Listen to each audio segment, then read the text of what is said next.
ఓం కాత్యాయనాయ విద్మహే కన్యాకుమారి ధీమహి తన్నో దుర్గిః ప్రచోదయాత్ స్వాహా. ఇక రాజమౌళి గారు, మీరేదో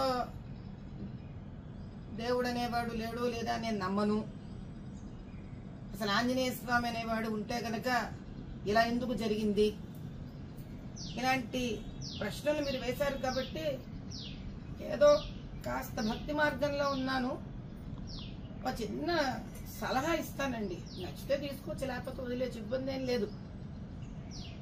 మీరు ఇదివరకు ఇంటర్వ్యూ ఇచ్చారు, మీకు గుర్తుందో లేదో కానీ ప్రజలు కదండి, అందులో ఇది సోషల్ మీడియా ప్రపంచం, ఇక్కడ మనం ఏం చెప్పినా అలా అచ్చుగుద్దినట్టు మిగిలిపోతుంటుంది.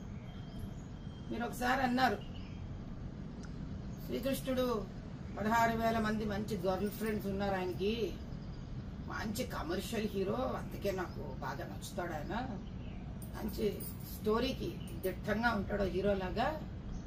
రామచంద్రుడు భలే బోరింగ్, ఎంతసేపు ఒక ఆడ మనిషితోనే ఉంటాడు, పైగా ఏమీ పలకడు, అమ్మా నాన్న మాట వింటాడు, అందుకే నాకు పెద్దగా ఇష్టం ఉండదు, ఆయన కమర్షియల్ హీరో కాదు అన్నారు.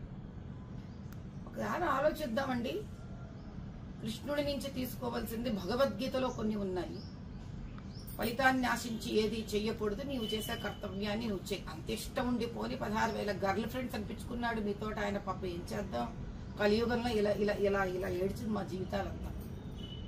పోనీ ఆ భగవద్గీత కృష్ణుడు చెప్పినవని నేర్చుకున్నారా? లేదు. ఏకపత్ని వ్రతుడైన రామచంద్రుడు కలియుగానికి ఆదర్శ పురుషుడండి. బయట పోయి ఒక ఆడపిల్లని, ఆఫీసులో ఒక ఆడపిల్లని, స్త్రీలను వేధించే వాళ్ళు అలా వేధించకూడదురా. స్త్రీ పూజ్యనీయురాలు. ఏకపత్ని వ్రతంలో ఉండే ఒక గొప్పతనం దానికి ఉంది. తల్లిదండ్రుల మాట వినాలి. మాతృదేవో భవ, పితృదేవో భవ, ఆచార్య దేవో భవ. ఇవన్నీ నేర్పించిన వాడు రామచంద్రుడు. అయోధ్య రాజు రామచంద్రుడు. భారతదేశంలో సనాతన హిందూ ధర్మానికి పునాది రామచంద్రుడు. రామ రాజ్య నిస్వార్థ స్థాపనను నేర్పించిన వాడు రామచంద్రుడు. ఇవన్నీ వెళ్లాలంటే భగవద్గీతలోని సారాంశం తెలుసుకోవాలని నేర్పించిన జగద్గురువు కృష్ణ పరమాత్ముడు. ఈ ఇద్దరినీ మీరు అవహేళన చేసినా ఆ భగవంతుళ్ళిద్దరూ మీపై కోపం తెచ్చుకోలేదు.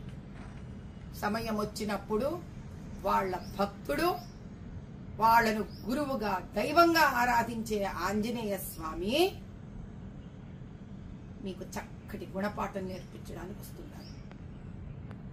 జరిగితే డబ్బిచ్చిన దేవుడిని మీరు విస్మరించి ఆ దేవుడిని అడ్డం పెట్టుకొని చేసే వ్యాపారాన్ని గౌరవించకుండా బోరు, ఇష్టం లేదు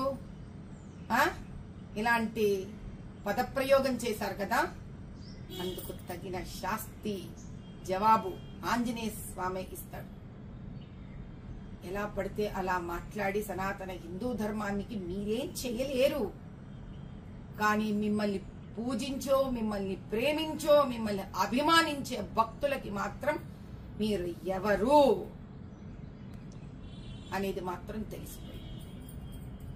దయచేసి ఇంకొకసారి ఇలా మీరు మాట్లాడరని, భగవంతుడి ఉనికిని తెలుసుకుంటారని ఆ పరమేశ్వరుని ప్రార్థిస్తున్నాను. రాజమౌళి గారు, దయచేసి మీ మాటలను వెనక తీసుకోగలరని ప్రార్థన.